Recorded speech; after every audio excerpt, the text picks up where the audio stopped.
Tonight, we have a new timeline for when City of St. Paul will, or potentially, fully recover from this summer's cyber attack. Our Eric Shalhoub's asking the city's top IT official about what's left to do and pressing other leaders to explain just how much this cyber attack has cost the city, Eric.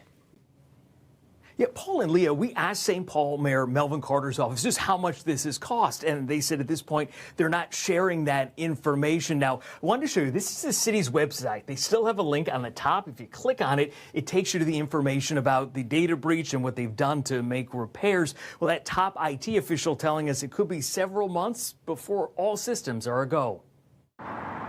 A cyber attack hit the city of St. Paul government systems in July. Do you think any St. Paul residents' information got into the wrong hands?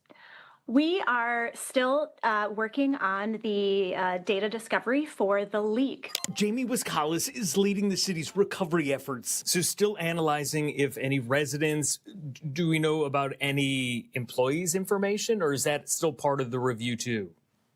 Yes, it is still part of review. You know, the good news is that this data was not part of any of our major financial or human resources systems.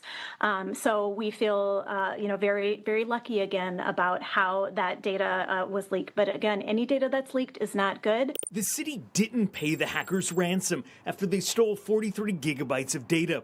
75% of the city's systems are running again, including email, resident payment services, and library systems.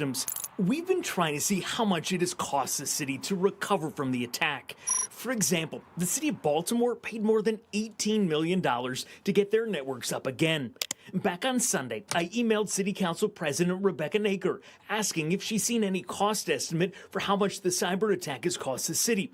The City Council President replied, "I don't believe we have that information yet," and CC'd Mayor Melvin Carter's office about my question. Carter's office replied, "The city remains in active recovery and will have a final cost estimate once we reach 100% recovery." Did the city have insurance for this before?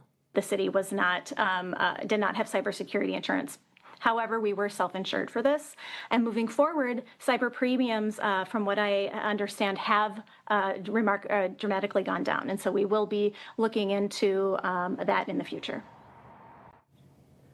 Well, let's look at that timeline. The city of St. Paul says it still could be a couple more months before the remaining systems are back up online. They did hire an outside firm to help them determine the full scope of what was taken and the damage done. We're told that could be back in a couple of weeks. The report from that outside firm on the data breach and those that were impacted will, of course, follow it for you. That's the latest this afternoon here in the newsroom. I'm Eric Shalhoub, 5 Eyewitness News. Yeah.